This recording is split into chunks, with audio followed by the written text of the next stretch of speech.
Yes. You want to do a TV or just like hammer handy and doing it as a storm in your first look for the past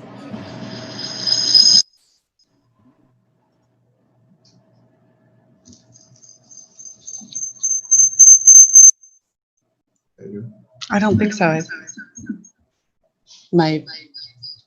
Maybe I have to turn.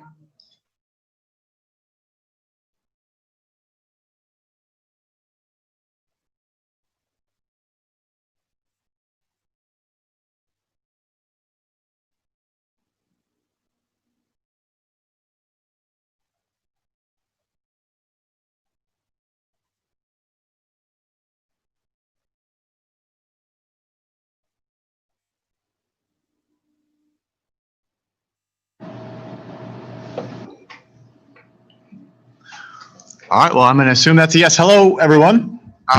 Welcome to our second Zoom session. My name is Charles Britton, for those of you who I haven't met. We're just having a little technical difficulty. We good? All right. I'm your superintendent of schools, and this is Allison Hine. I'm sure many of you recognize her. She's the principal of Brownstone. And we're here tonight to answer your questions and give you as much information as we have about our plans for the fall. So let me start with one thing. I want to start by recognizing and acknowledging the tremendous stress and strain that all of this have put on Portland's families and families across our state and nation since March 13th, when all of this happened. This is something that all of us recognize is absolutely unprecedented in our lifetimes. And, with that has come a lot of, strange things. And we recognize how hard this has been for families. That said, we have to recognize as a community that this isn't likely to get any easier until the day when we're all fortunate enough to get that shot in our arms or that effective treatment comes out and we've reached herd immunity or are vaccinated or that this horrible disease is treated effectively. So the first thing I want to start by saying is that all of the plans that we're going to share with you tonight are predicated, one, on maximizing safety for students and being prepared in the event that we have to do things to maximize that safety for students. That is our first and foremost consideration with respect to all of our decisions about what programming we're going to run or how we're going to open schools. Is what do we need to do to keep Portland's children, faculty, and staff as safe as possible until that glorious day when this is all over and we can get back to life before the pandemic, which, if I'm reading the tea leaves and the news reports correctly, will hopefully be sometime in 2021. So I want to start by saying thank you to everyone for your flexibility and patience as we're trying to kind of develop a game plan without a playbook to refer to. This has been an awkward situation for all of us. So here's the headline. The Portland Public Schools are going to reopen on September 1st if the transmission rates stay low. We received guidelines from the Connecticut State Department of Health and the Connecticut State Department of Education Friday afternoon. That's how fast this is all unrolling for us. And if there are fewer than 10 per 100,000 population cases in the state, we would fully reopen. If there are between 10 and 25, that would be considered a moderate level of transmission risk. And if there are more than 25 per 100,000 residents or in the population, that would be considered high risk. So we've been studying those numbers very carefully. And what that means is that the infection rates in our area, thank goodness, are low enough that we would be able to to reopen. So what does that mean for all of us? Hey, good job, Connecticut. Keep wearing your masks and doing what we need to do to keep the infection rates low.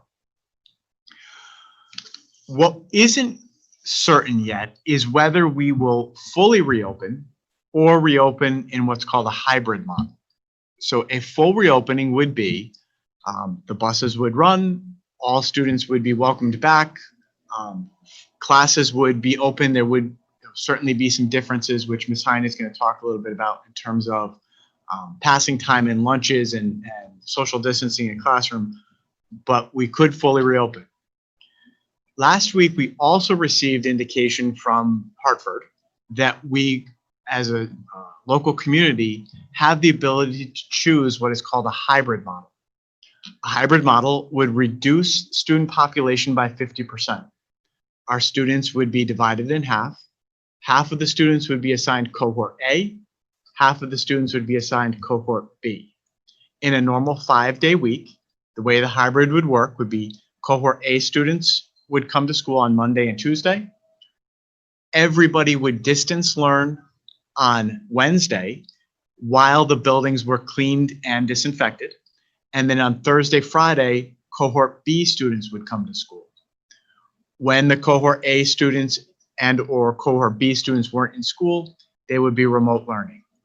So I think what you're going to find out probably by the end of next week is the decision about whether Portland will reopen fully for all students every day or will reopen in a hybrid model. Additionally, for any parents who are listening tonight or any parents in our community who are not comfortable returning to school in either the full reopening or the hybrid reopening models, we are planning a distance learning program for your students. That distance learning program will be staffed by certified and highly qualified teachers.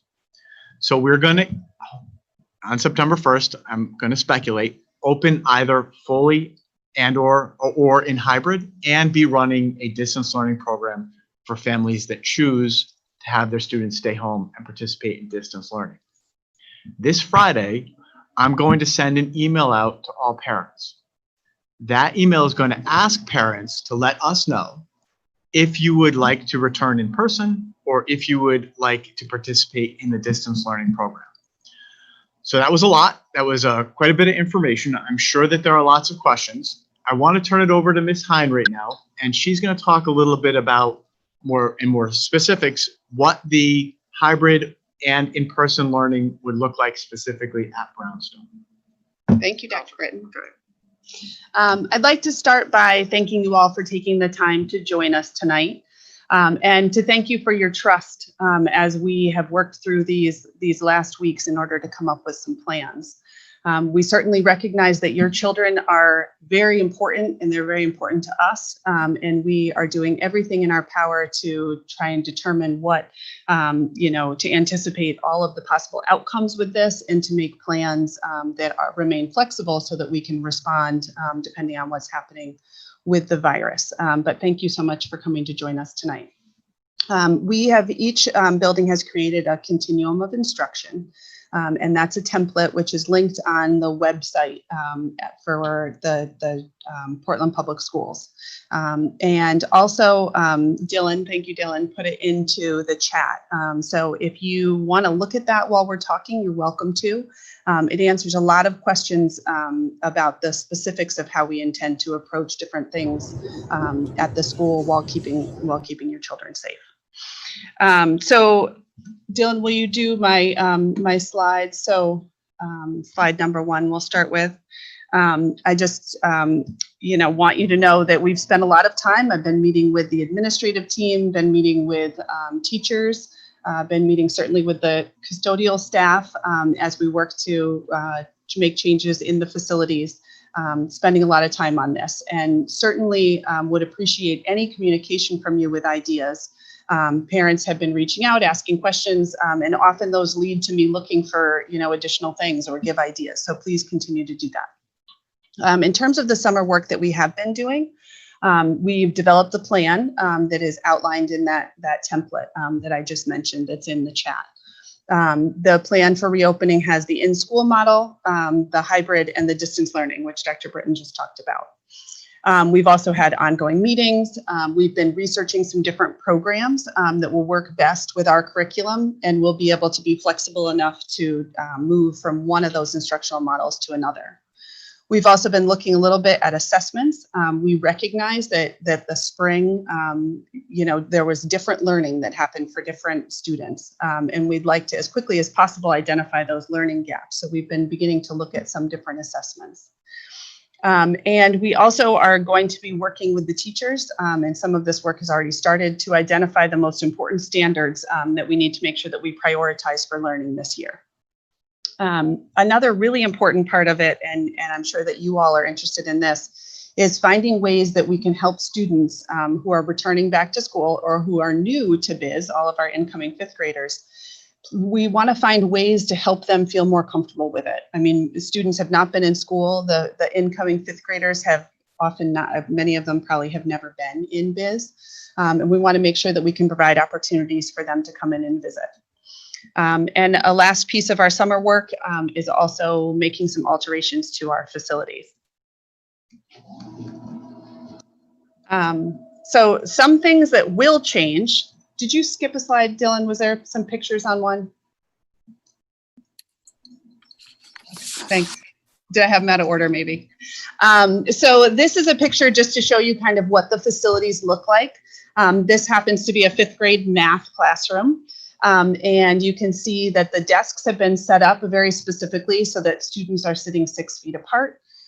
We have tried to maintain as much of the, decor that makes a student feel welcome, although that is certainly a challenge, knowing that we had to take out some of the furniture, we've had to take out some of the shelving, but I just wanted to give you a little bit of an idea of what it looks like. These desks might look familiar to some of you who have older students. They're desks that we have borrowed from the high school and from the middle school. And that is because we had shifted to tables and now we're needing to move back towards desks during this time. Thanks, Dylan. So some things that will change for this coming school year. One is that we may be using some different programs to deliver curriculum. There are some programs that are really manipulative heavy or that have some pieces to them that are very hard to translate into an online delivery system. And so we're looking for some alternatives that just do a better job of bridging from one of those instructional models to another.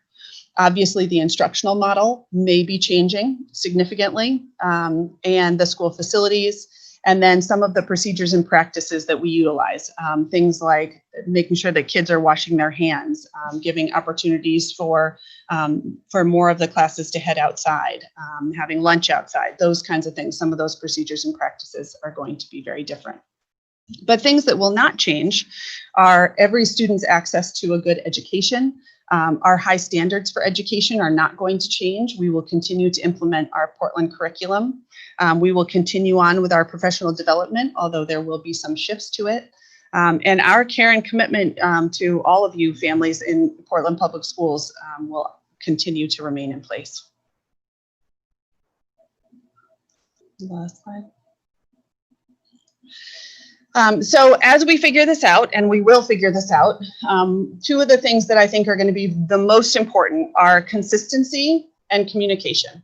And with those two things, we will be able to support our BIS students through the coming months. In terms of consistency, what I'm talking about is making sure that the students are getting the same messages at home and at school. Masks are going to be required for students. It's a new upcoming Board of Ed policy. It's a mandate from the state. And we will need support to make sure that students are hearing that same message from all of us.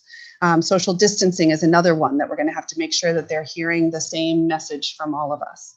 And then the other important thing is communication. I answer my emails and return phone messages. And if you have a thought at any time, please send me an email or give me a phone call. I always appreciate the feedback and I appreciate having conversations, and often it enlightens the decisions that are made. So please continue to do that.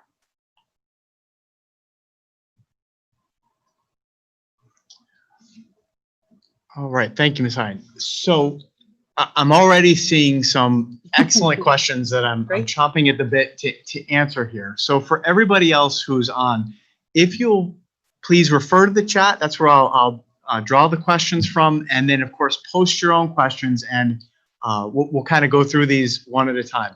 What I'll do is I'll ask our technicians to unmute you so that I can make sure I've got the question right. You'll be able to speak to us and we'll hear you. And of course, everybody else in our Zoom conference will as well. So Dylan, could we please unmute Barry? And Barry has a question about what happens if his family chooses distance learning, but then decides later that they would like to come back for in-person learning. So Barry, can you say hello and make sure I got that question correct?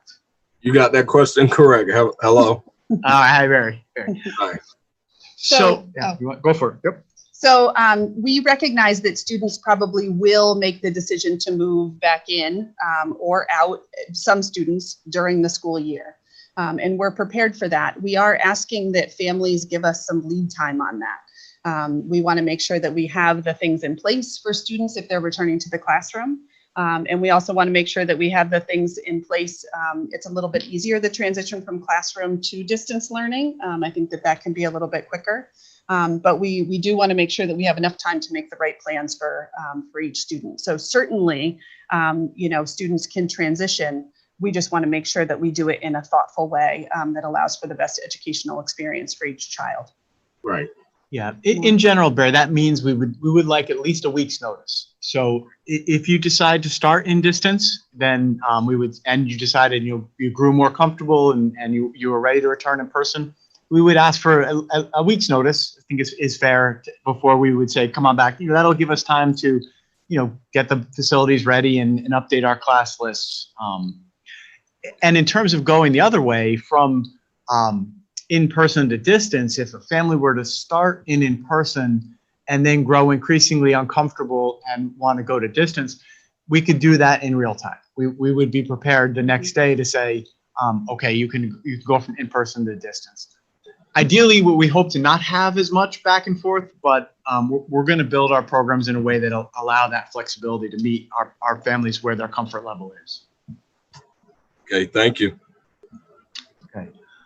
One other quick note before I get to the next question on the distance learning. There's an FAQ in the reopening plan on the website that covers this in greater detail. But one of the questions I've had is will the same teachers who are teaching the in-person learning be teaching the distance learning? So if I have, my child goes to school in person, will that same teacher be working with the distance learning students? The answer to that is no. We're building two separate programs staffed by different teachers. So one group of teachers would work with the in-person students, and one group of teachers will work with the families that choose the distance learning. If we go to hybrid, the same teacher would work with the in-person and the hybrid students, or the students who are remote learning during the 2 days that their cohort isn't in-person learning. But the distance learning teachers will be a separate school within the Portland Public Schools. Did I explain that correctly? Mm-hmm. Okay, so can we unmute, please, Jennifer Pasek? This was a YouTube question, Piasek. right? Okay. So it's a YouTube question, so that we won't be able to unmute, right? Okay, so Jennifer would like to know, go back here. Is the distance learning program being run by Portland Public Schools or the state of Connecticut? By Portland Public Schools. So the students in Portland will continue to be instructed by Portland Public Schools teachers.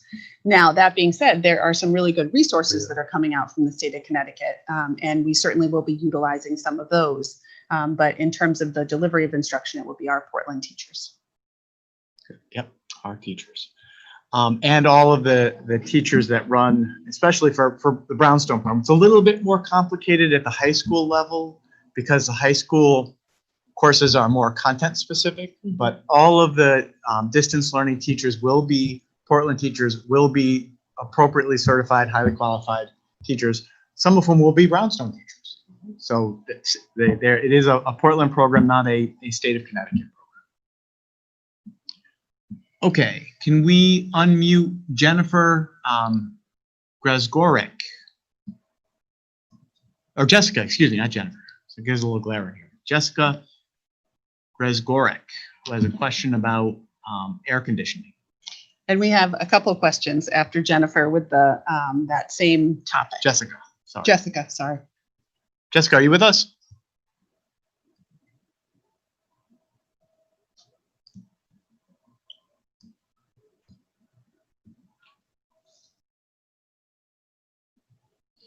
She looks like she's still muted on my computer. Yeah. Can we unmute Jessica?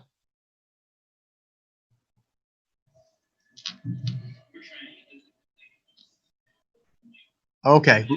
So Jessica, if we misrepresent your question, please tell us again in the chat and we'll come back to you.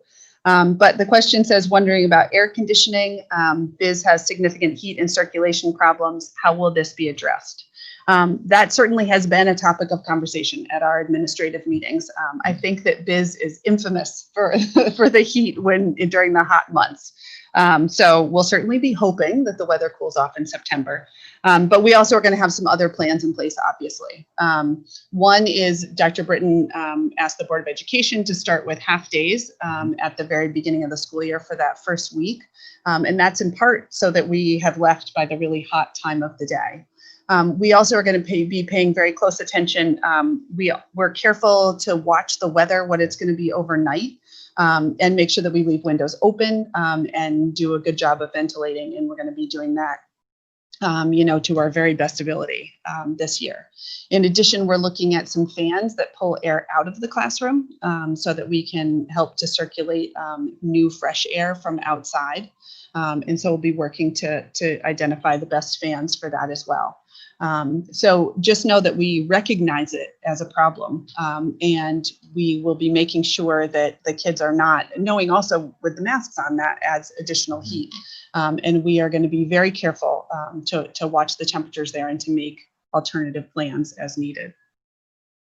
You want to add anything to that? I would just add that I am going to be watching the weather very, very carefully. And if we have any excessively hot days, there's a very strong likelihood that I will we'll turn those into half days.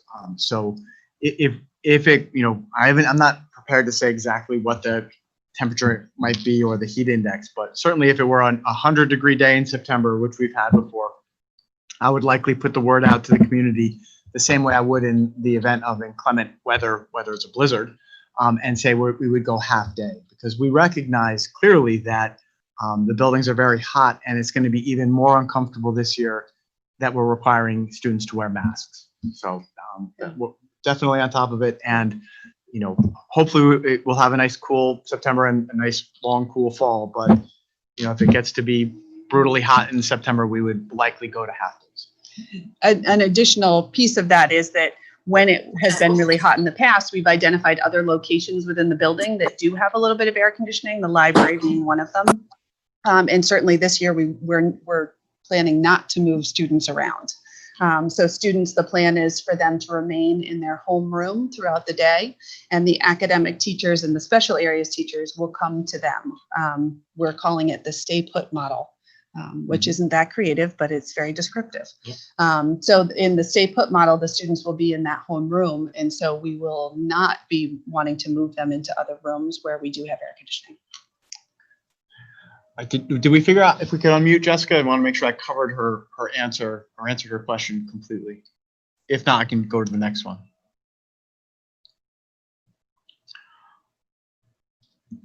Okay, why don't we do this then? The next question is excellent, and I want to spend some time wrestling with this one a little bit. If we can unmute Amy Jensen, please. And Amy asks a really important question about transportation and about our buses, and the plan calls for buses running at full capacity. Can we unmute Amy, or are we having trouble unmuting everybody? No, I'm good. I'm here. Oh, hi, Amy. Hi. Did I get your question correct, or is there anything you want to add to it? No, you've got the question correct. I was just a little struck by full capacity on the buses. Yes. Let me take that one, because that's a big one. One of our considerations about whether we do hybrid or everybody in is just this issue, right? If everybody comes back in person, it would mean that buses run at full capacity, meaning that all students are getting on. Clearly, if we run in the hybrid model, that would reduce the capacity on the buses by 50%. That is influencing our decision about whether we recommend to the Portland Board of Education a full reopening or a hybrid reopening. That is definitely at the forefront of our mind. But you are accurate that if we were fully reopened, the buses would run at full capacity. Now, there's a caveat here. In July, we put out a survey, and on that survey, we asked parents, will you need transportation to, from, or both? Or would you be able to provide your own transportation? 34% of the responses indicated that they would not require transportation, that parents would either be able to drive their students to school or have somebody drive their students to school in some other way. This year, that will be strongly encouraged. If parents are able to drive their children to school, please do so. that would reduce the number of students on the bus if we have more people able to transport their kids to school. If you need transportation, it will of course be there, but if you can drive students to school, that would be preferable. Now, one thing that because of that, we are very much aware of is that is going to dramatically increase the number of cars coming through our parking lots and dropping students off. Currently, we have our school security guard and the Portland Police Department collaborating with building principals and doing a traffic study. We want to see if and how we can maximize the flow of traffic, both buses, faculty and staff arriving for work, and parents dropping students off. So stay tuned. As part of back to school information, parents will be reminded and encouraged to drive students to school. And if they do that, we'll clearly establish how our drop-off and pickup procedures are going to look. But otherwise, parents who need transportation would be able to take the buses. If we're fully reopened, the buses would run at full capacity. In a hybrid, the buses would run at 50% capacity. Amy, Thank did I you. cover that? Yes, thank you. Okay, so let's look ahead. So I have Noreen Brown. Can we unmute Noreen, please? And she also has a concern. I'm not sure if we covered it with the air conditioning question or if she wanted any follow-up from us. Hi. Hi, Yeah, you answered most of my questions. All the efforts, the whole time for everybody.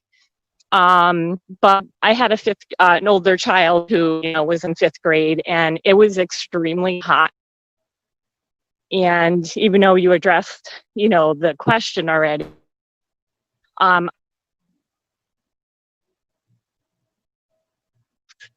so obviously with the masks, it's going to be extremely uncomfortable.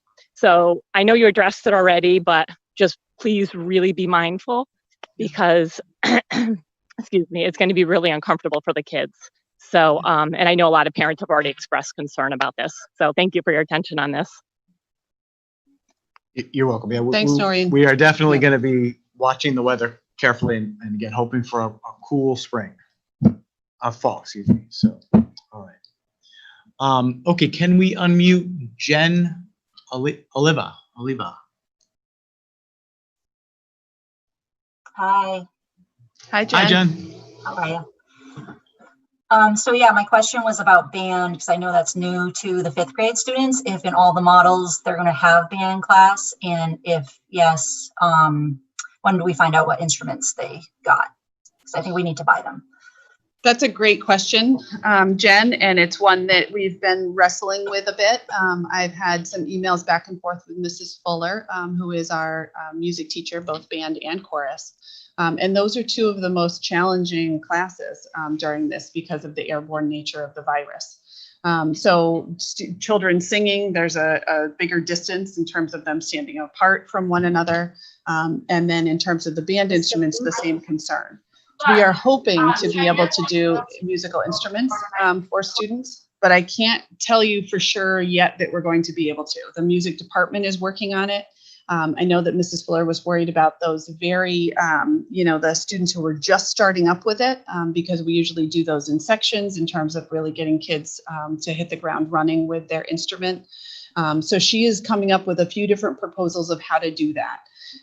Because of the idea of cohorting students with their homeroom groups, that may mean that you have 2 trumpet players in each of 5 homerooms, and we wouldn't be able to bring them together for their instrumental section.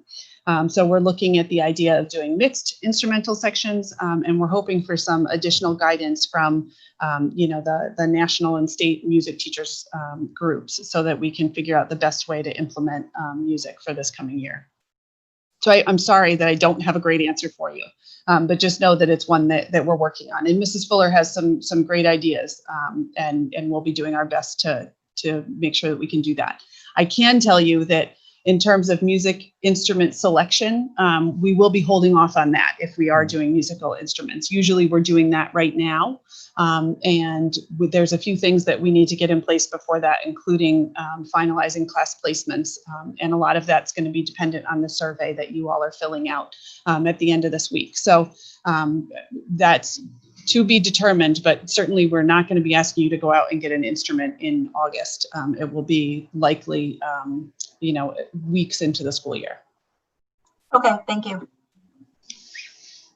All right. So Barry had a follow-up. I want to make sure I get to that. And if we can unmute Barry just to make sure I get the question correctly. He's wondering if in the hybrid, it would be the 5th graders in cohort A and the 6th graders in cohort B. So the answer to that is no. It would be half the school, half the 5th grade, half the 6th grade in cohort A, the other half of the 5th grade, and the other half of the 6th grade in cohort B. So we wouldn't divide the cohorts by grade level.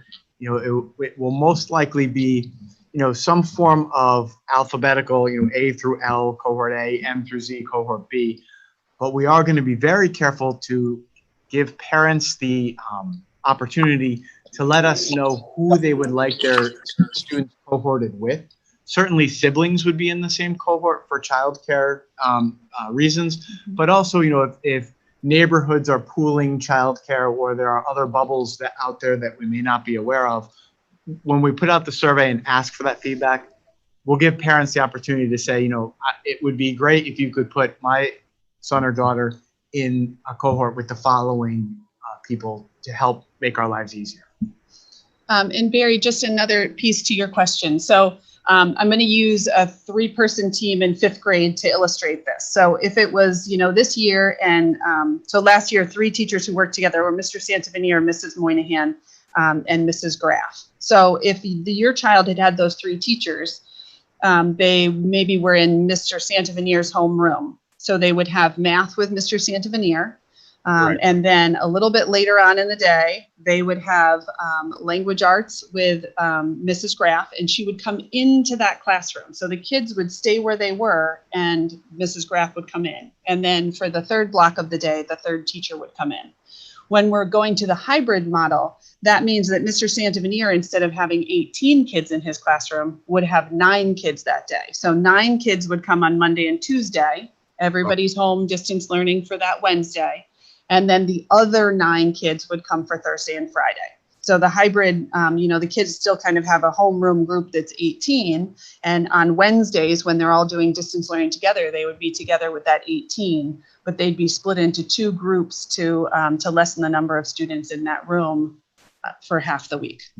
I hope that makes sense. Yeah, that makes sense to me. Okay. Great. Okay, these are outstanding questions. You're perfect. Right. So the next question, if we can unmute Susan McCary, she would like to know, and we'll ask Ms. Hine, what's going to happen if students don't wear the masks? So that's a great question, Susan, and we're going to be working through that. It's going to be a lot about working with families and communicating and getting us all on the same page to deliver the student the same message. Ultimately, we need kids to be complying with that in order to keep the entire group safe. I imagine that if a student's not doing that, they would end up coming down to visit me, and we would talk about it, and we would talk about the importance of wearing a mask, and we might call home and talk with the parent about the importance of wearing the mask. But ultimately, the student would need to have the mask on in order to return to class. Otherwise, they might be spending some time with me to do their work, to talk more about why it's important.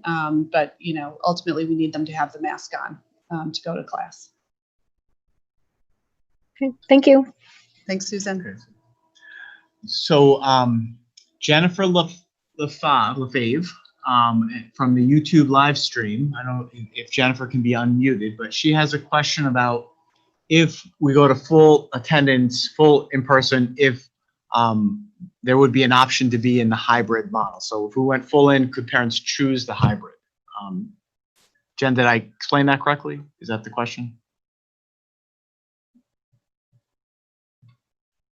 Oh, she's the YouTube, right? Oh, So she's YouTube. Yeah, we can't get. I read that question differently than you did, Dr. Britton. Okay, why don't you make sure, because I wanted to make sure I got it right. So I think you're asking if the state of Connecticut is the one who's making the determinations. Maybe Jen, if Portland Public Schools has the ability to choose between full attendance and hybrid, or whether we have to follow exactly what happens with the state of Connecticut. That's what I think, but send another chat if we got that wrong. Yeah, that's a good question. So I think we could answer both. Would be if we went full in person, the only choice people would have would be the distance learning. But if we were full in person, you couldn't choose the hybrid. It's either going to be all in person or distance learning. There wouldn't be an ability for the in person and distance. As far as the transmission rates, that's a really good question. I believe at this point that it's going to be a county basis that we're going to be looking at. So we'll look at Middlesex County and then specifically the Chatham Health District in terms of our transmission rates. So if you go to the Portland Public Schools website and look in the reopening information, I'm posting a weekly update from the Chatham Health District that identifies a rolling 2-week average of new cases and well, I guess it would be by town, right? So Portland, Marlborough, and others. So the information is there. But this will be a decision that's made largely on the advice of our Chatham Health District director, and his name is Russ Melman. But Jen, if we didn't answer the question correctly, please repost so we make sure we get you the answer you're looking for. Okay, so we have a question here about, oh, this is a good one. Will outdoor classrooms be utilized when possible? And this is from JL3284. Yep, Will that's there be Janet. mask breaks?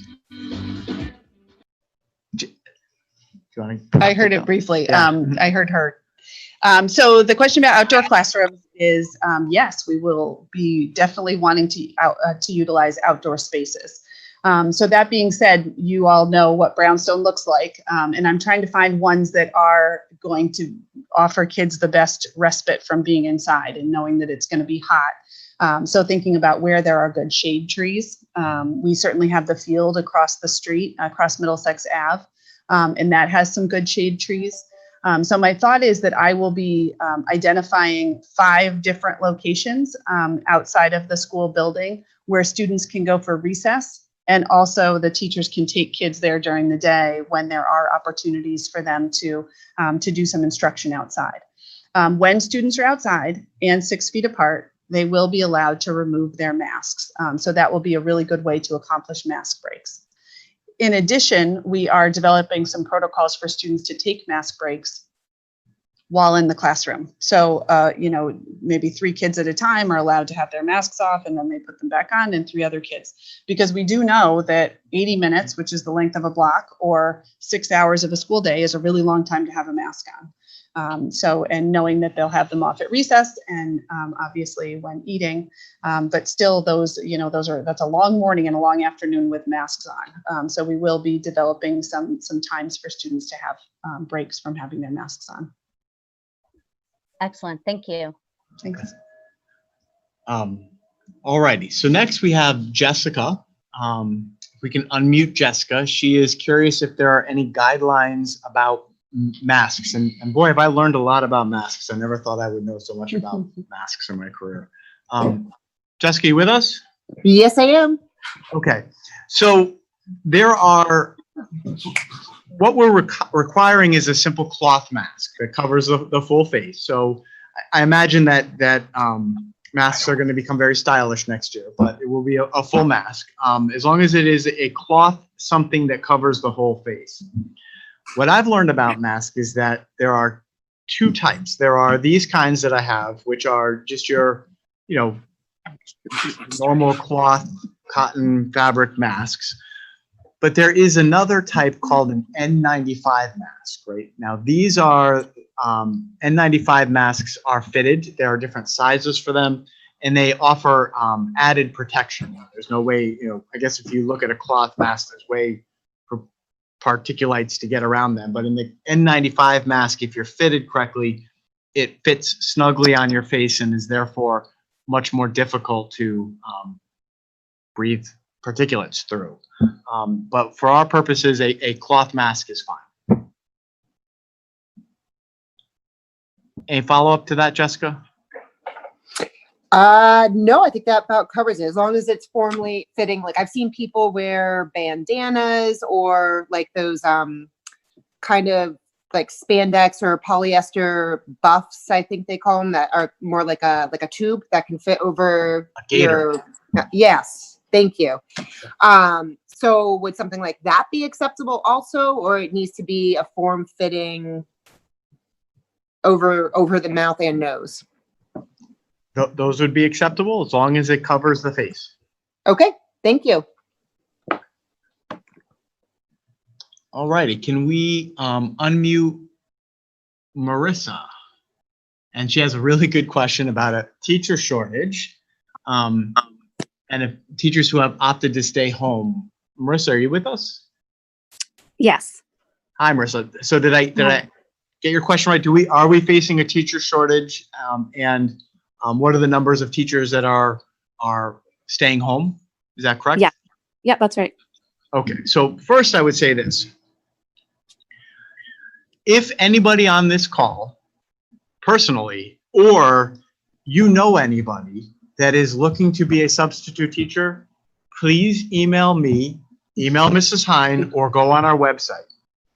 We are always looking for substitute teachers. The requirement to be a substitute teacher is 18 years of age and some experience working with children, or a college bachelor's degree. So we're always looking for substitute teachers. And I know now one of the distressing parts of this whole thing is that many people are out of work, are furloughed or laid off. If you know anybody that is furloughed or laid off, has some experience working with kids, or would like to learn a little bit about this, this is a great time to explore the teaching profession and to help us out with substitute teachers. We are going to need a lot more subs next year, and I'll tell you why. Every morning, part of our new routine has to be, I pour my coffee, I have a bagel, and I ask myself, do I have a fever? Do I have chills? Do I have a sore throat? Has my sense of taste in any way changed? Do I feel 100%?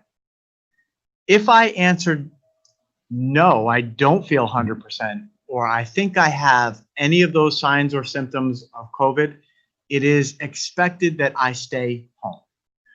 Now, this is coming from someone who many days in my career, and I'm sure Mrs. Hine could attest to this, have popped a few Advil and powered through. I often, had too many things I had to do, meetings I had to attend. I didn't want work to pile up. I oftentimes may even have thought of it as a sign of my grit or work ethic that I power through. That's not acceptable this year. Any of our faculty or staff that aren't feeling well must stay home. And it goes further than that. Any of our faculty or staff who reside with anybody who is exhibiting a sign or symptom of COVID must stay home. And our students, if any of our kids are not feeling well, they must stay home. So I expect this year we're going to have a lot more absenteeism amongst our teachers, paraprofessionals, administrators, administrative assistants, and I expect that we're going to have more absences from our students, and that's okay. Everybody has permission to stay home if you're not literally 100%, and of course, also stay home if anybody who you reside with isn't 100%. So that's really important, and that is going to place a premium on substitute teachers, and that is something I'm worried about. That is definitely something I'm aware of, and would encourage anybody who would consider being a sub to take advantage of that and do it. I also want to mention one other thing before I talk about teachers who are staying home. It may be inconvenient this year, but in years past, and I was a high school principal and have done this for a long time, right? That lots of students would go to the nurse's office and say, I have a, low-grade headache or something. And many times, if parents sign the Tylenol permission slip, the nurse would give the student a couple of Tylenol and say, hope you feel better, go back to class. That is not going to happen this year. If students are not feeling well and report to the office, or if any teachers identify or sign or a symptom of COVID-19 in a student or in a colleague, the student is going to go home. So we are going to have a clear protocol where if at any time a student gets a fever, has a headache, has a sore throat, exhibits any of the signs or symptoms of COVID-19, which are signs or symptoms of a lot of other illnesses, we understand, the expectation is that the student will be sent to the nurse's office, placed in a unique containment room, the parent will be notified, and the student will be safely excused for the day. So explain that. Yeah. The only thing I would add on to that is that we are going to be looking at having more substitute teachers, and we will ensure that they have the same training that our teachers do in terms of the practices and the protocols and the logistics and all of those pieces. So that's another part that we're looking at, and certainly working with ESS, with our substitute provider, in order to make sure that subs are also trained, are highly trained in all of this. And then in the initial question, you also asked about that, whether or not there's going to be a teacher shortage. And in a perfect world, the same percentage of teachers will need to stay home as students who choose to be distance learning. Also, in a perfect world, it will be really cool on the second floor of Brownstone. So we recognize that probably it won't be perfect, but we're hoping that it's close. And in terms of contingency plans, when we need to fill a position, we're working on that. And the surveys that you're filling out and the surveys that teachers are filling out are going to help us to see how well those numbers align. Yeah. And right now, if the July survey data doesn't change in the survey that we're sending out this week, I think we're in pretty good shape. We got lucky. It appears that the number of teachers who need to stay home for reasons that they need to stay home matches up in terms of certification and numbers with the families who in the July survey indicated that they would be staying home. So I think we're going to get lucky in that. If we don't, then yes, we may be in a position where we're hiring additional teachers, but we are committed to making sure that every student is taught by a highly qualified certified teacher. So good question. No firm answers yet, but the numbers are trending in the right direction. So that was a long answer for who asked that one? Marissa, did I cover that?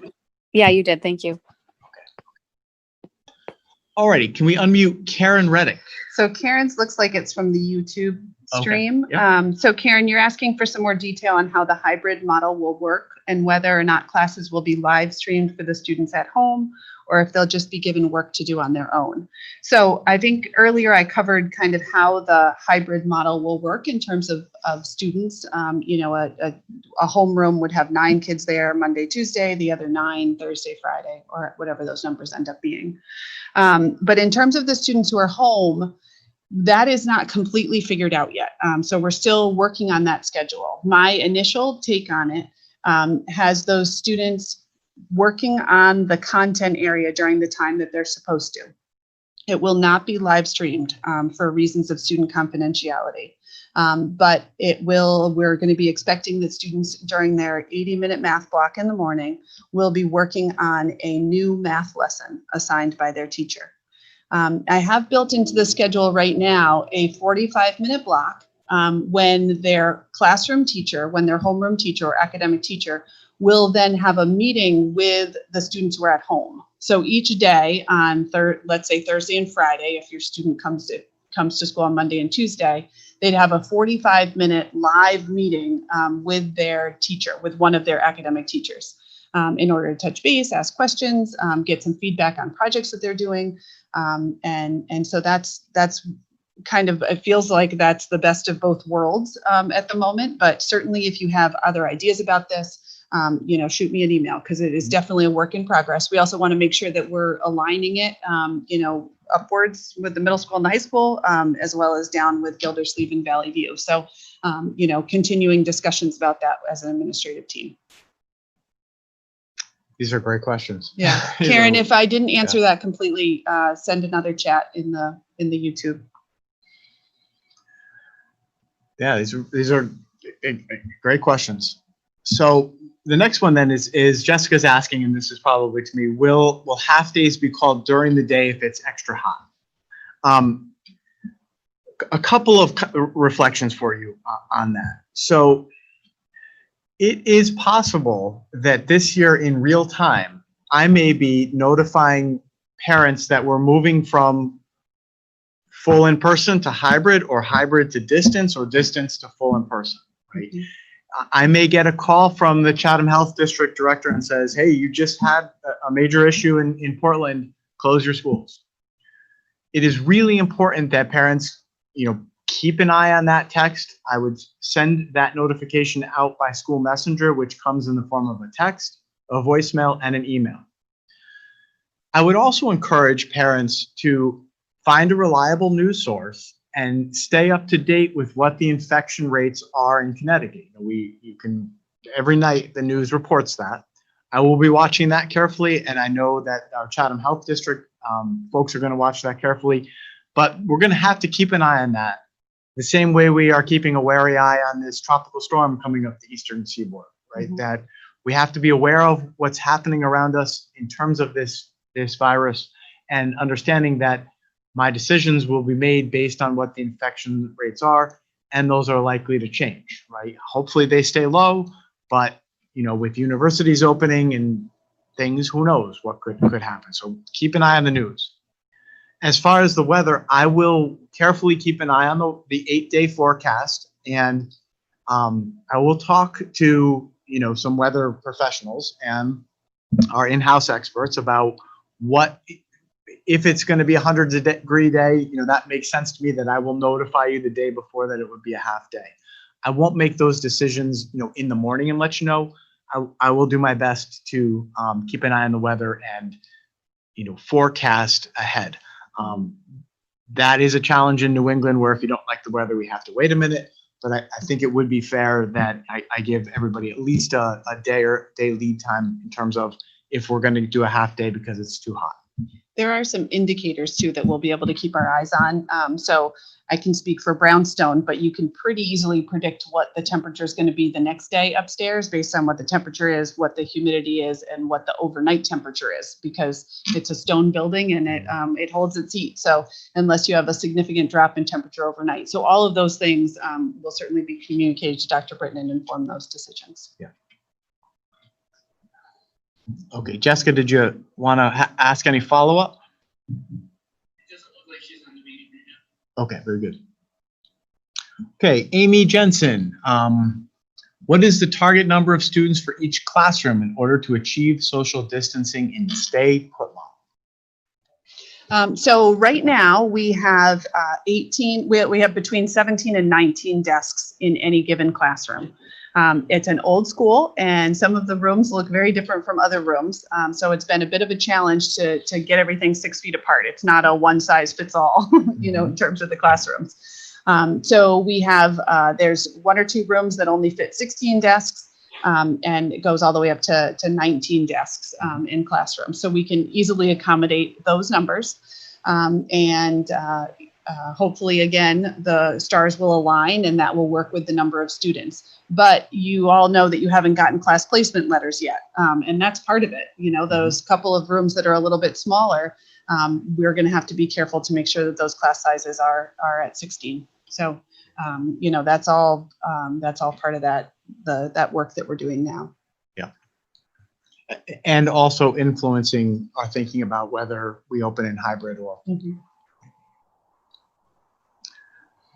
Okay, Amy, any follow-up to that?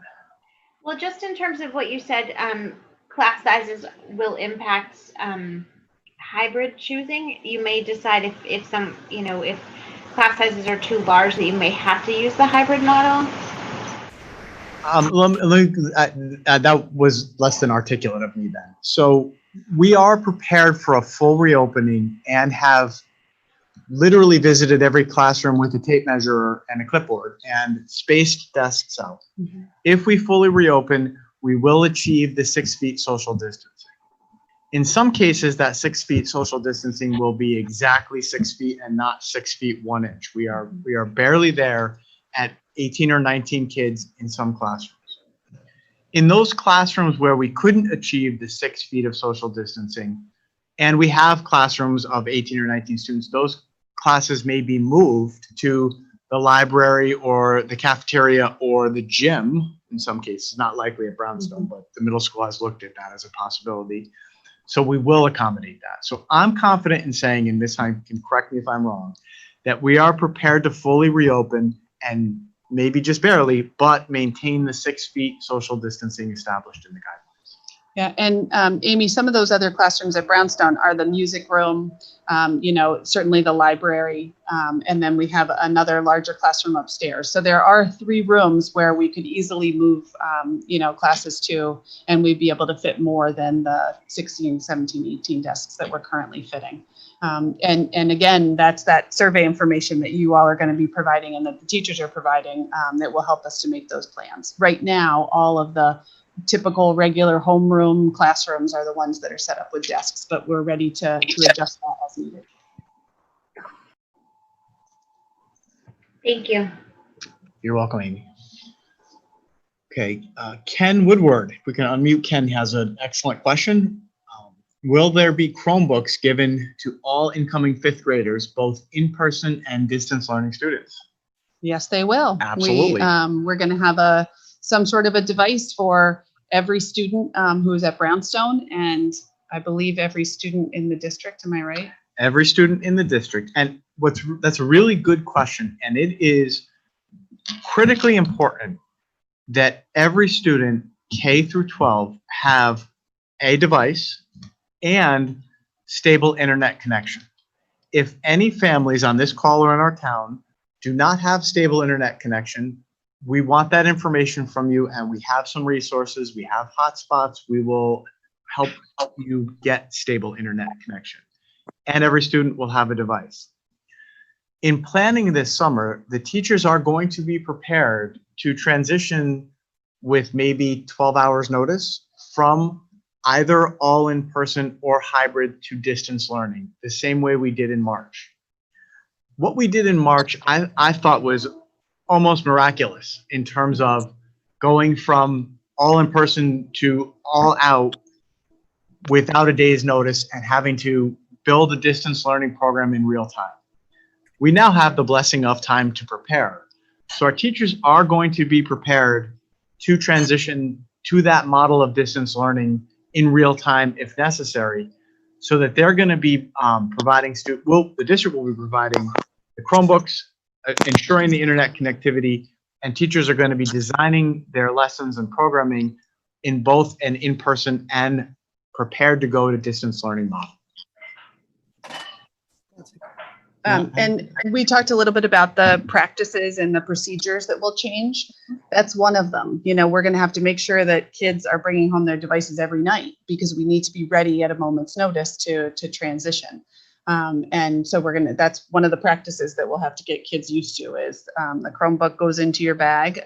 Your charger's kept at home in a very specific location. You charge it every night. It's going to become an even more important tool for kids' education this year. For sure. Thank you. You're welcome, Ken. Okay, Heather would like to know if we've considered portable air conditioners as a possibility. Heather, the answer to that, and if we can unmute Heather, we can have her follow up if she needs to. The answer to that is no, we're not going to do portable air conditioners, and there's 2 reasons why. One, the amount of electricity that the portable air conditioners would pull from the building would not be sustainable if we had a portable air conditioner or even a window air conditioner in all of our classrooms. That's one. But that's not the primary reason. The primary reason is that in terms of ventilation, we need to keep the air moving and out of the building. So windows are going to be open and fans are going to be in the window aiming out.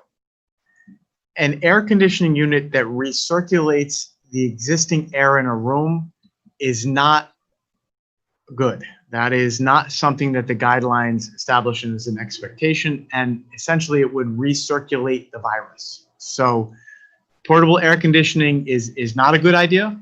It's not something that the electric load could be sustained by, and it doesn't keep the air moving in the direction we need it to move, which is out of the classroom and circulating a new fresh air in. I think I covered everything there. Heather, did that answer the question well enough for you? Yes, thank you. It's a bummer, but thank you very much. Okay, very good. And Yep. thank you for everything you've been doing. Thank you. For the record, I agree, it's a bummer. I'm sure. Oh boy, this is the next question outstanding. Oh, That's boy. a hard one. Yeah, Carol, if we can unmute Carol, she's on her iPhone. I hope she's still on. I'm here. Hi, Carol. So, Hi.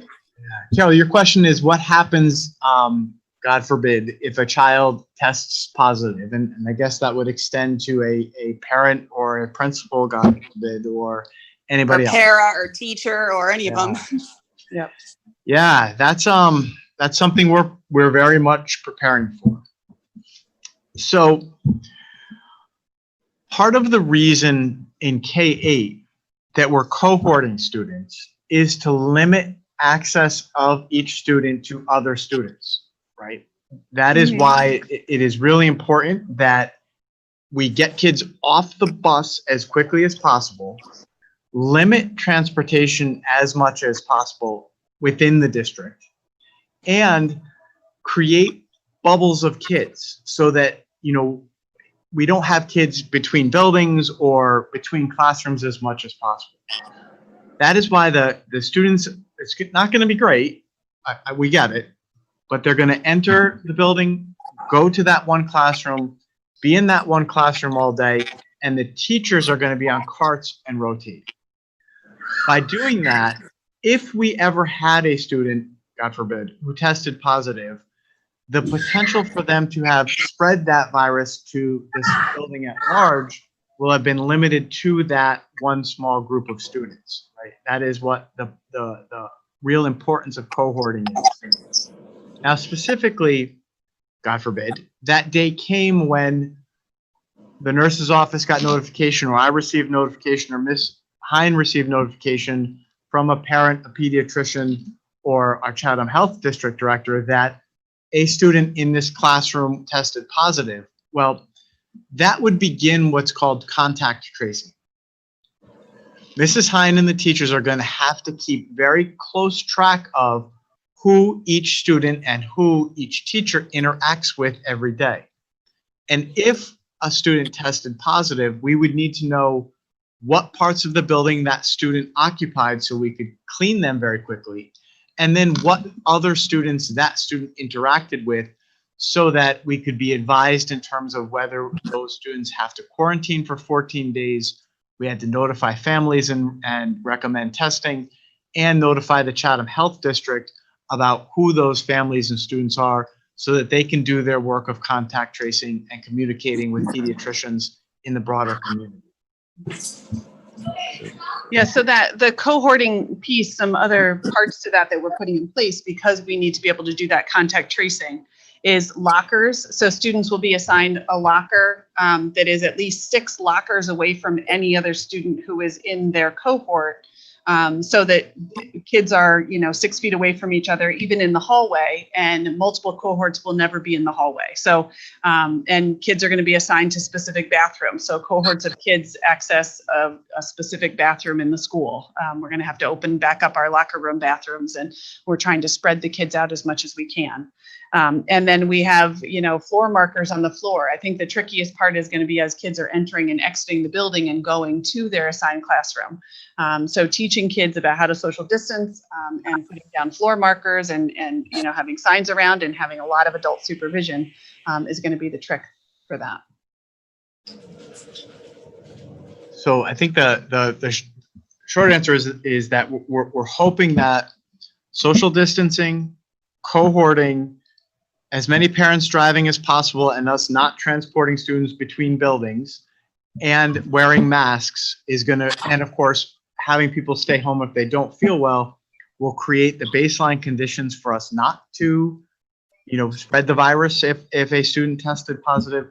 But we will have a protocol that will involve a communication with the Chatham Health District, the parents of the student who tested positive, and then anyone who that student interacted with and hopefully that we don't experience that, but we are going to be ready should that day arrive.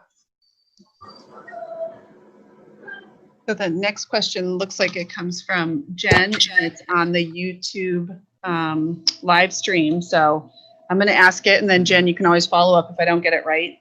Can we choose which model to use? So I think that's asking whether or not parents have any say, whether or not families have any say in what the decision is. Excellent question. Yeah. So two things that the first choice parents are going to have is whether to return in person or whether to return distance learning. That's the first choice. Also, on the survey Friday, I am going to ask parents, would you be more comfortable if we opened fully or if we reopened in a hybrid? The decision ultimately about whether opening fully or opening in a hybrid is going to be made by the Portland Board of Education, and I suspect it will be made next Tuesday, a week from tomorrow, at the regularly scheduled board meeting. But certainly the survey that we're going to send out Friday is going to ask for parents' input on that, and I will certainly share that with the Portland Board of Education. I've lost my spot here. Oh, I'll ask the next one. But one other thing I was just going to add is that decision about how we start up school is not necessarily where we'll end up. So Right. even if all things remain the same in terms of the virus load, if we started in hybrid, we might then get to the point where we were comfortable and shift that to all in person, just so that we're clear about that. Right. So the next question comes from Ken, if we can unmute him. And it asks whether or not there will be a temperature check for students and teachers when entering school. What are the procedures for that? And then he asked again, what are the procedures for a student or a teacher that contracts COVID? So I think we answered the second part, but the first part in terms of taking temperatures. Yeah. Dylan, is Ken available to be unmuted? Yeah. Ken, are you there? Yep, we're back. Okay. And did I get your question? Was I accurate in my understanding of your question? I'm sorry, we lost connection there for a moment. Oh, sorry. So the first part of your question is about whether or not we'll be checking students' temperatures and faculty, staff when they come in. And then the second part of your question I was thinking was answered, which is what are the procedures for a student or a teacher that contracts COVID? Is that accurate? Yes. Okay. So the first part about taking temperatures. Right. I'll let you take that one. Yep, sure. We are not going to do that. We're not taking temperatures. So the guidelines don't call for it, and we see that as a logistical challenge that would be difficult to manage. So we're not going to be checking temperatures as students come in. Certainly, though, as part of our back to school information and this call here, parents are going to be advised. Students are going to be trained to self-assess in the morning, and parents of younger students to do that assessment for their kids. And the first question will be, do you have a temperature over 100? Stay home. So we're not going to do that, but it is something that we hope becomes a part of everybody's morning rituals and wake up routines. Yep. Do I feel okay? Do I have a temperature? And if I don't or do have a temperature, I stay home. And Ken, you have the next question as well, and that's whether or not we will provide masks to students who come to school without a mask, and whether or not we'll give them out to students who have a damaged or a dirty mask. And the answer to that is yes. We will have lots of backup masks on hand, and we'll be happy to give them to students for both of those reasons. And we certainly anticipate that, kids will lose their masks, and that they will get damaged and they will get dirty. One of the teachers recently sent me a hack that they had found, and it had, a lanyard that you loop through your mask so that you always have it with you. And certainly the expectation is that for the most part, masks are on. So we're hoping that kids aren't losing them. That being said, I know that my personal children are more comfortable in cloth masks. So I probably will be sending them with a couple every day, one in their backpack so that they can access it, just because kids are pretty specific about what they like on their faces. So, we will definitely have backups, and they'll be ready to go as needed. Thank you. Ken, I think you have the next question as well, which I appreciate. I'm not giving you a hard time. Send me more questions after this as well. Yeah, that's a good question. And it's whether or not there will be additional hand sanitizing and washing areas throughout the building. Will any physical barriers or plexiglass be installed in the area? So in terms of the hand sanitizing and washing areas, we will obviously continue to have all the bathrooms, the sinks in the bathrooms open. I told you a few minutes ago that we also are opening up the locker room bathrooms that we haven't been using, in recent years. And so we're going to also have those available, and those, that increases the number of sinks for kids to wash their hands. In addition, there is hand sanitizer in every room in the building. There are the little wall mounted things that you can access hand sanitizer with.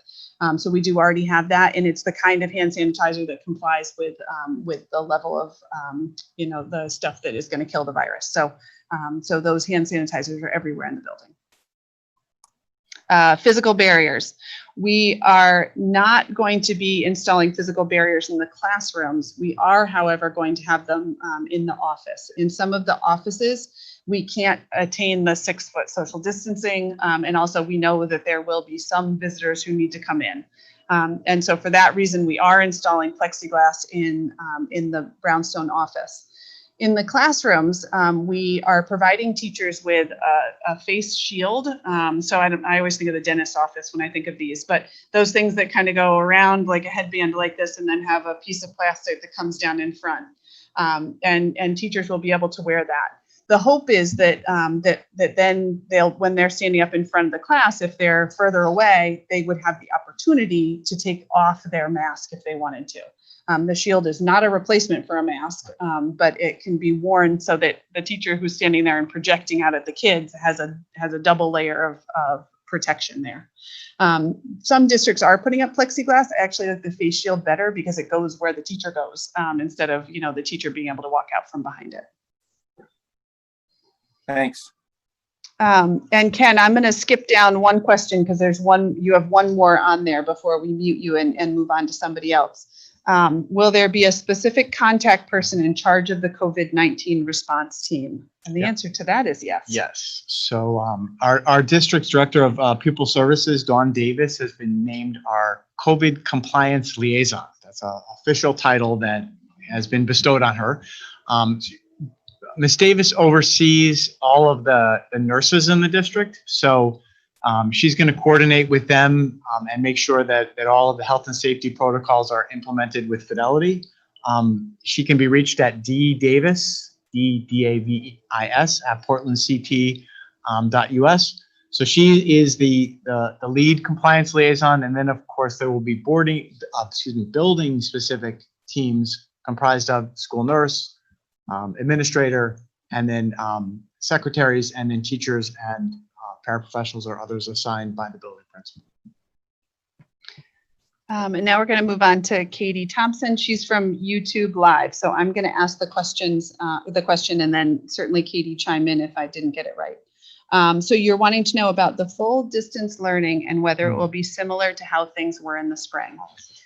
So Dr. Britton talked about how we were kind of building it on the fly. And we talked all the time about how it was like building an airplane while it was already up in the sky and moving. And I'm going to tell you, it really felt like that. Mm-hmm. So we learned a lot from that experience from the spring. And we learned some things that went really well. And we learned some things that we definitely could have done better. At Brownstone at the end of the year, we had conferences with every single family, and most of those involved the student as well as the parents or the family members. And we learned a lot from that feedback that we got. One thing was that families were really looking for more synchronous learning, and that's something that then we brought into this new schedule. Again, the schedule that I created, I did in isolation, and so I'm going to talk generally about it. But I want to make sure that it's aligning with what the expectations are of middle school, high school, as well as down to the lower grades. So the schedule that I've designed has a lot of synchronous learning. So the expectation is that 80-minute block when the kiddos have, from 8:40 until 10, that first 80-minute block of the day, the students would be in a Google Meet classroom with their teacher, learning right alongside them, breaking off into some small groups as the teacher saw fit, working on different parts of the lesson and then coming back. But that in real time, the kids would be working directly with a teacher. So just know that that's something that we heard loud and clear, and it's something that I agree. I think, it's really important. We want kids to stay on a schedule, and we want them to have that interaction. That was certainly something that families expressed that kids were missing, was the social piece of school. And it's not perfect in a Google Meet, but it's better than learning in isolation at home.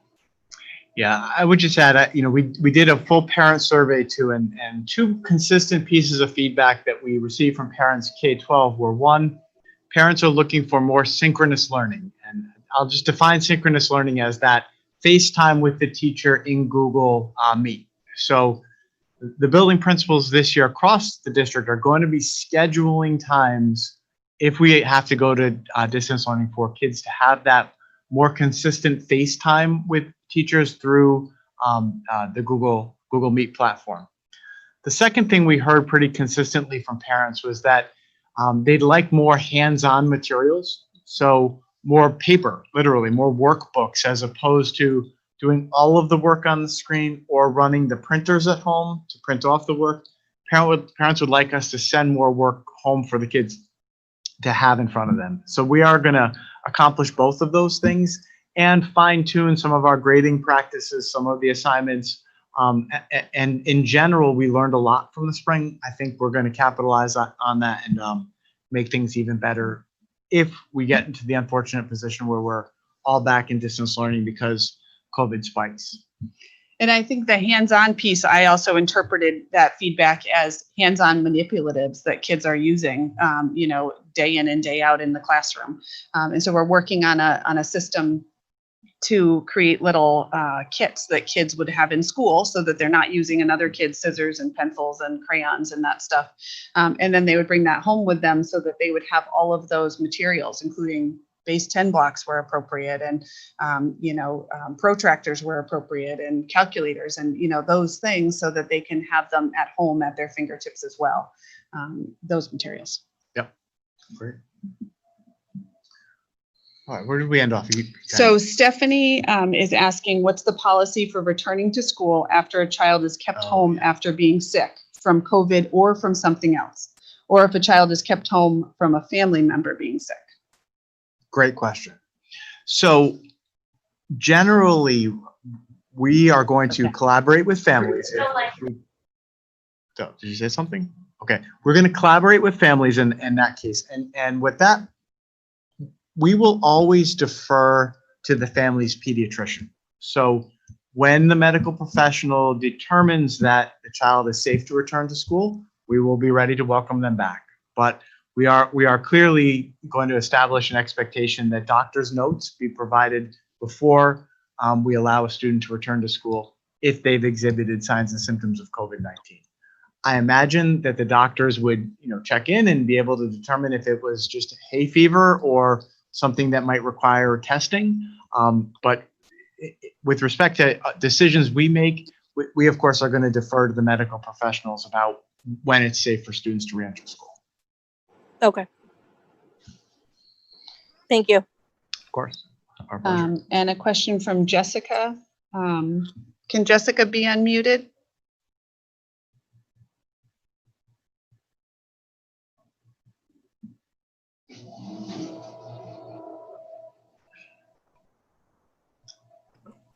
Jessica, Hello. there? Hi, Jessica. Yep.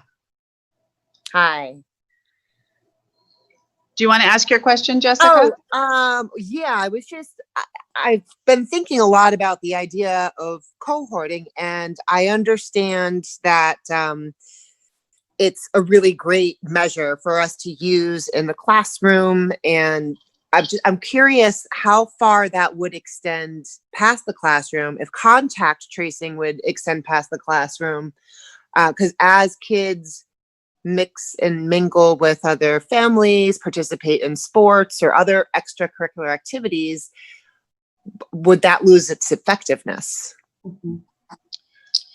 That's an excellent question. I think the short answer to that would be yes. Any larger groups of students that interact together would be a place for a potential virus to spread, right? I mean, that's sort of logical that if we limited the number of people we interacted with, or especially the groups of people we interacted with, we would be better protecting ourselves and others, right?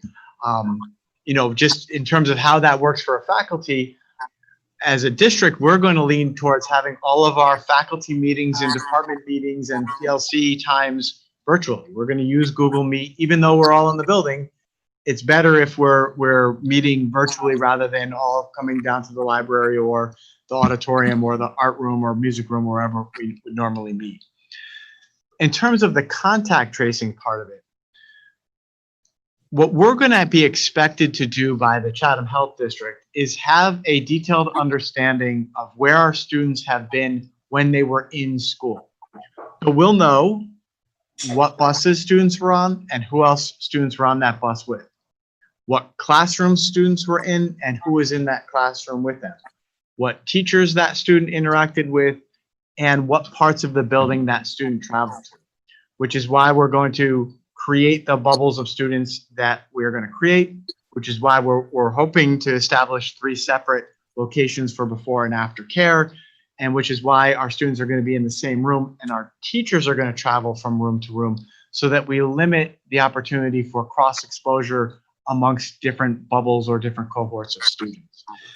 In terms of where contact tracing goes from there, whether it's to investigate what Little League teams or community events or faith groups that students may have interacted with outside of the school day, that responsibility will be turned over to the Chatham Health District. So if we have a student who tests positive, we'll provide the Chatham Health District all the information about that student's location and activities during the school day and in the school building.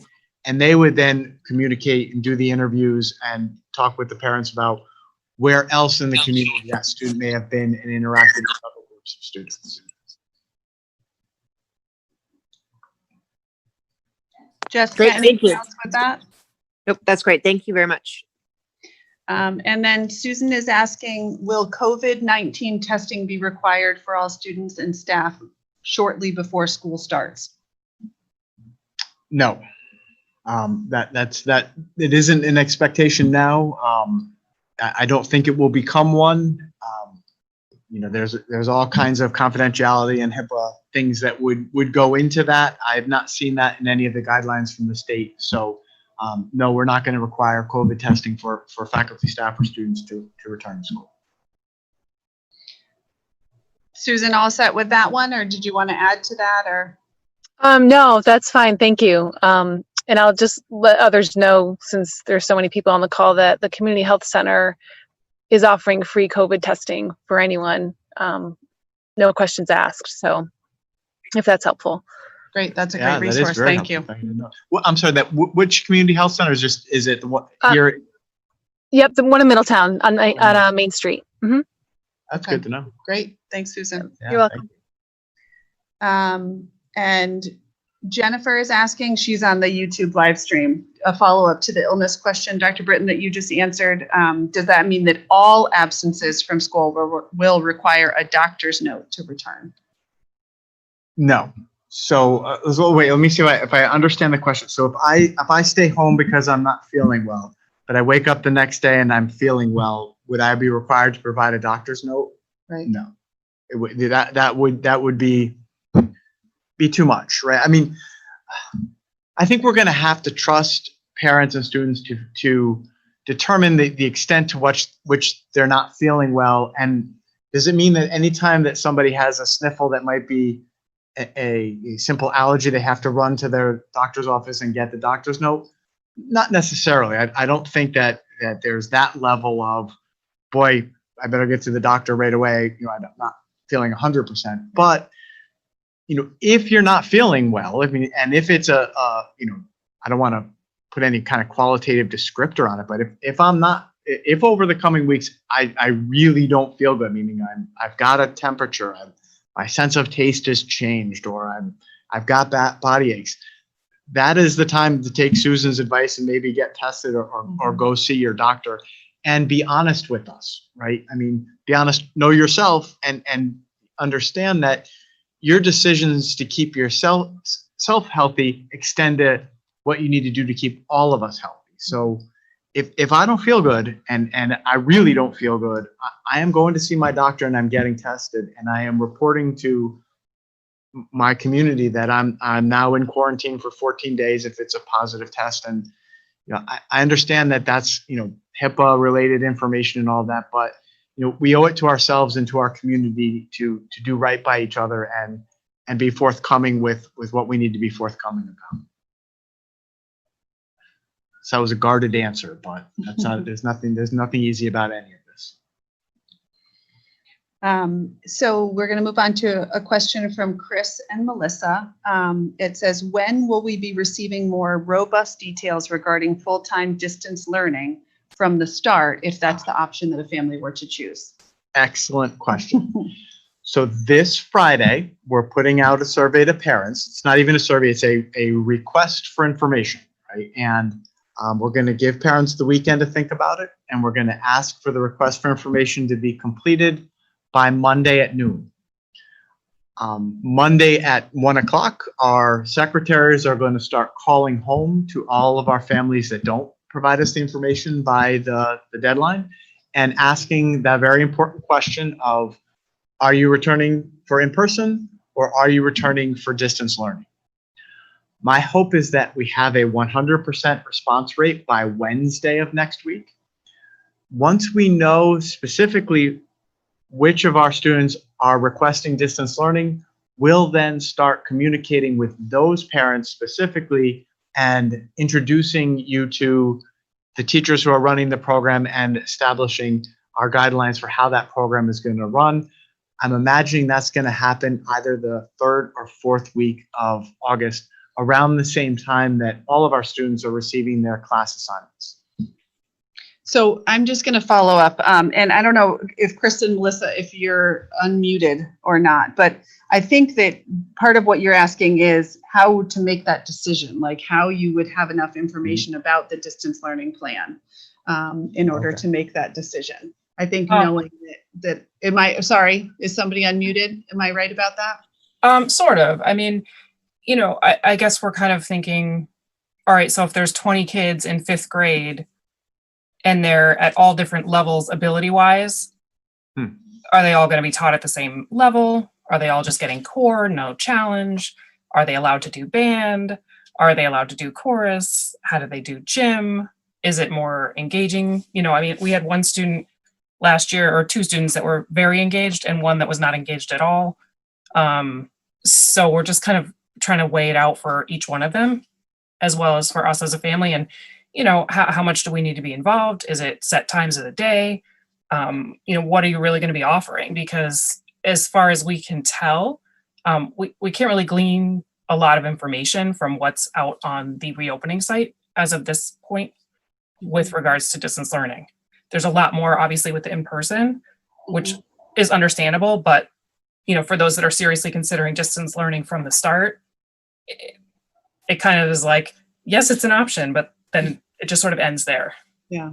And I think that is the truth at the moment. I think that we don't know exactly what it's going to look like. I do think that knowing the feedback that we got from families about synchronous learning, about more hands-on materials, the things that we've learned about programs that worked better in distance learning than others. We had some real successes and some things that we thought we should try and look for something else. So I think knowing those things and knowing that we have that knowledge as we're building the program, you can assume certain things. There will be a lot of synchronous learning, and the programs used will be the best ones that we can find.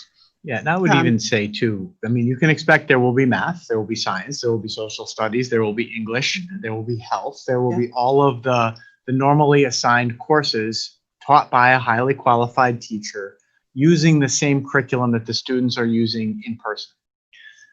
The difference, of course, would be that, well, physical education and music, band will look different because, there's not going to be the opportunity to play in an ensemble in an online way.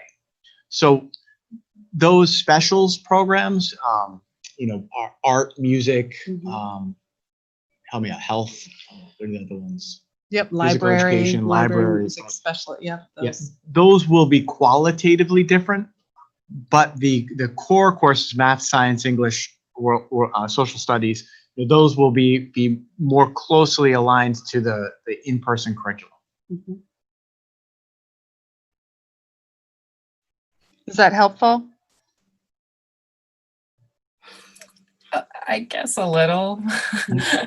I mean, it's if you have a special, someone who's, say, really behind in math, and you got 3 students who are behind in math, 10 who are at the core level, and 6 that are excelling, what do you do? And I think that that's something that we did quite well as we built distance learning in the spring. We did have small group instruction. We did utilize paraprofessionals and teachers in order to break kids up into smaller groups. And I think that you can be assured that we will continue to do that. We certainly recognize that kids have different needs. And that will be, a key of having that distance learning program be successful. I think the trick with it is we don't know how many teachers we have, and we don't know how many kids we have, and we don't know what, courses in the middle school and high school kids are going to be wanting to sign up for. And so there's a lot of unknowns in it. But some of those things that you've heard us say are knowns. They're things that we're committed to, is providing a high quality education for the kiddos who opt to stay home for the year. Yeah, I would just add what you describe is a challenge both in distance learning and in person learning. Right? Absolutely. That teachers are trained to what's called differentiate their instruction. Right? So part of what would happen in the distance learning is some baseline assessments will be collected by the teacher and used to individualize as much as possible the experience in all of those core academic courses, the same way teachers will be doing that in the in-person and the hybrid, right? That is sort of a cornerstone of 21st century education, that we take time to figure out where students are, both in terms of skills and content knowledge, and then progress forward from there. Okay. And while I have you, the 5th grade is actually kind of a larger grade size-wise. So, what if you don't have enough 5th graders opt for DL? What do you do? Because you said, there's anywhere from 16 to 19 desks, their class average is 21 to 23 kids in a 5-teacher situation. And we know last year there was only 4 teachers. I believe there's 5 in 5th grade this year, but what do you do if everyone but, my kid goes in? That doesn't help you. Our hope is that everyone comes back. I think that initial survey was telling us that there was, about 8% of students whose families were initially saying that they didn't feel comfortable with it. If all the kids come back, which in my opinion would be great if, families felt really comfortable with it. But there's other classrooms in the building. So the art room, the music room, those are bigger spaces that certainly could be fitted with more desks. It would take more retrofitting of those rooms to make them into more of a typical classroom, which is why we started with the regular classrooms before we moved on to using those bigger spaces. But certainly if we need bigger spaces, those classrooms are available, and we'll just have to retrofit them as a classroom. An example is, in the art room, there's a kiln in the corner. And so we'd have to figure out a way to configure the desks and block off that area. And, so logistical things like that can certainly be done. But it doesn't seem like the first place to go when we don't have the information about numbers. Sure. Okay. One other thing I would encourage you to do, give Ms. Hine a call, right? Mm-hmm. Give her a call tomorrow or sometime this week, and we can, without in a public way here, I think talk more specifically about your children and what they need and help inform your decision. And that's for everybody on this call. If anybody, we're sort of talking, 25,000 foot view here. If you need help from us making this very important decision that we're going to ask you to make Friday, but you have some unique concerns that you obviously don't want to share publicly here, we're just an email or a phone call away.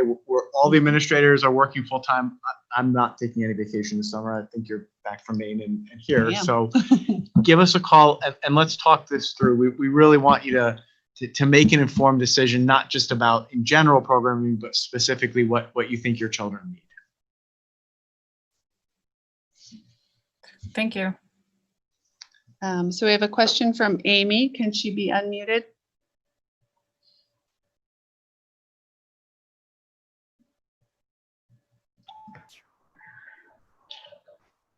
Hi. Hi, Amy. Hi, Amy.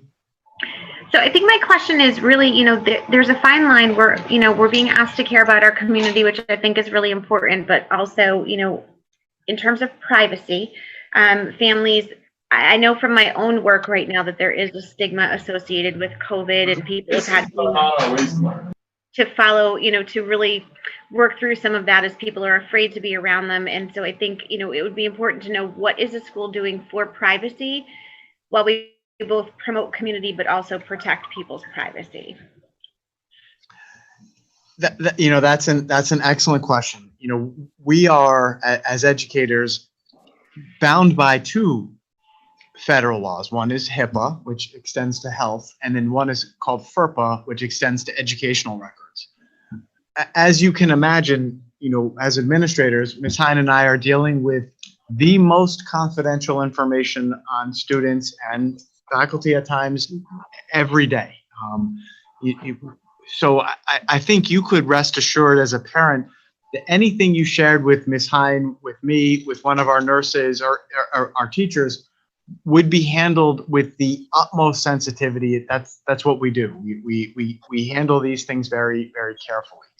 We don't ever ask for more than we need to know, but what we do need to know, we safeguard, very carefully, not only because we're legally bound to, but we're ethically bound to keep that information confidential. If you were to ever call one of our nurses or an administrator and report any type of medical illness, whether it was a tuberculosis, mono, strep, or COVID, we would handle that with the same care. The difference being that if you reported that it was COVID, we would need to contact the Chatham Health District and begin, under the advice and guidance provided by them, do what we need to do, which is certainly different than, if it were regular flu or cold or strep or something else. I know that may not be the best answer, but I guess what I'm trying to say is that you can confide in us, and we do know how to handle information with the utmost care. At the same time, when it comes to this pandemic, we would be reaching out to the Chatham Health District and seeking their advice in terms of keeping our community safe. I think that that's a really honest answer, because I think it's important for people to know what's going to happen with their information, but also to really promote that people do protect our community by coming forward and talking about it and telling, so that we all know what the next steps would be. Yep. Sure. Thanks, Amy. We have another question here from Ken. Can Ken be unmuted again?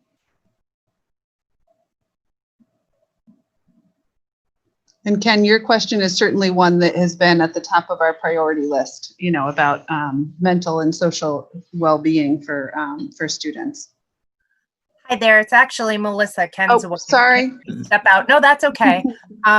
Yes, I just wondered about the mental social wellness aspect, being that everybody's family is a little different, everybody communicates or understands information a little differently, and with that in thought, processes how to deal with things differently, and may or may not exhibit signs of needing to reach out or talk to somebody.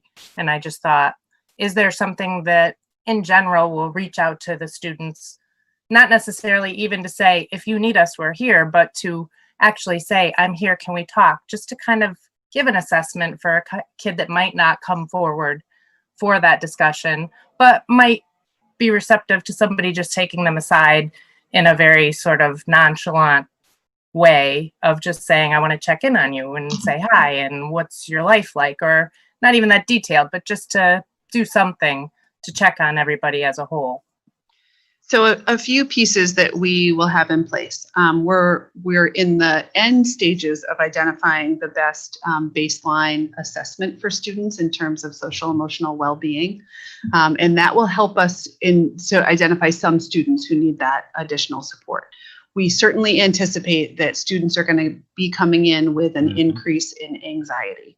And we are working with our mental health professionals in order to figure out the best ways to address that. At Brownstone, Mrs. McDonough and I have been talking about some different pieces to that. We already have something that we call advisory, and students have advisory lessons once every 2 weeks.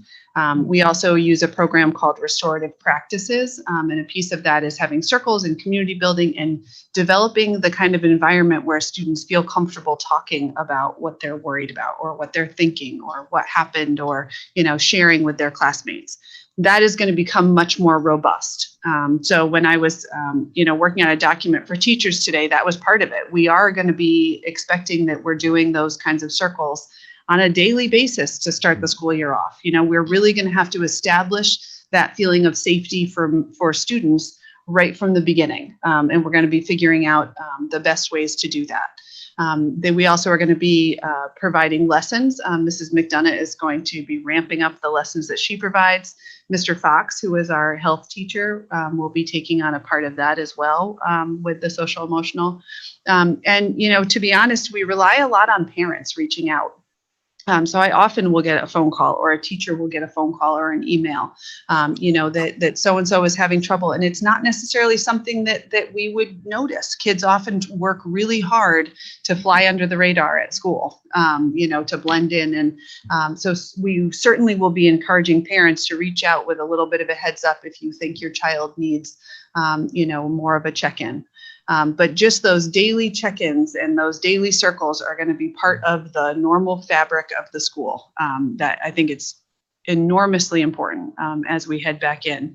The kids hear the news that's on. They hear what's going on. They hear the anxiety in their families and in the people who they're around. And that, that's something that we definitely need to address and we need to be ready for. Yeah, I would just add to that, and I really appreciate the question, because our mental well-being is going to be at the forefront of our minds this year. We are all on this call and in this room right here experiencing trauma right now. We don't realize it because we're in it right now. We don't have right now the luxury to reflect on what's happening to us, but we are in the middle of something none of us have ever experienced before, and that affects all of us differently. Right. So how our kids are internalizing it, how that's changing their behavior, how that's changing the way they think about themselves and their peers, and how that manifests in all of the developmentally appropriate things that are happening to them now is going to be very complicated when we all get back together after being apart for so long. Mm-hmm. One thing I'm confident is that at Brownstone, you have a tremendously competent, caring, compassionate, and talented principal and faculty and staff, and they develop tremendous relationships with kids. They look out for their students, they take care of one another, and I'm confident they're going to do that again this year. And whatever parents are seeing in the home that needs to be communicated to us so that we can help, again, we're a phone call or an email away. Keep those lines of communication open, and we'll get through this together. This is going to be a chapter in all of our memoirs someday, and it won't be a good one, but it will be something we all learn from. Great. Thank you. I really appreciate it. And I appreciate all of your efforts and everyone behind the scenes that isn't on our screen right now that's working so hard and so diligently, minute to minute, with the changes that we all come up on every day throughout the day. I applaud your efforts, and I thank you both. Thank you. Thank you. So at the moment, that was our last question. Thank you to Dylan and Lila for putting in my email and phone number again. And certainly that can be found on the website, as well as the continuum of instruction that looks like this. I don't know if you can actually see what I'm holding up. But that document that outlines, or details really, a lot of the things that we've talked about here tonight. So if you have a chance to read through that, it's linked on the reopening plan, the Brownstone site there. And if you have a chance to read through it and you have any additional questions, again, please reach out. I would appreciate the feedback and the questions. Good. And if you have any children at Gildersleeve, I'll be here tomorrow night with Mr. Wallstrom. Any children at Valley View, I'll be here Wednesday night with Ms. Bruin. And then Thursday night is going to be Portland Middle School with our new Portland Middle School principal, Mr. Hershon. Stay safe in the storm that is brewing, and I understand heading our way tomorrow night. Hopefully we'll won't lose power and we'll all be able to Zoom away safely from our homes. Otherwise, stay safe, stay well, everybody, and we'll get through this together. Great. Thank you. All Thank right. you, everyone, for joining us. Have a good night. Thank you, guys.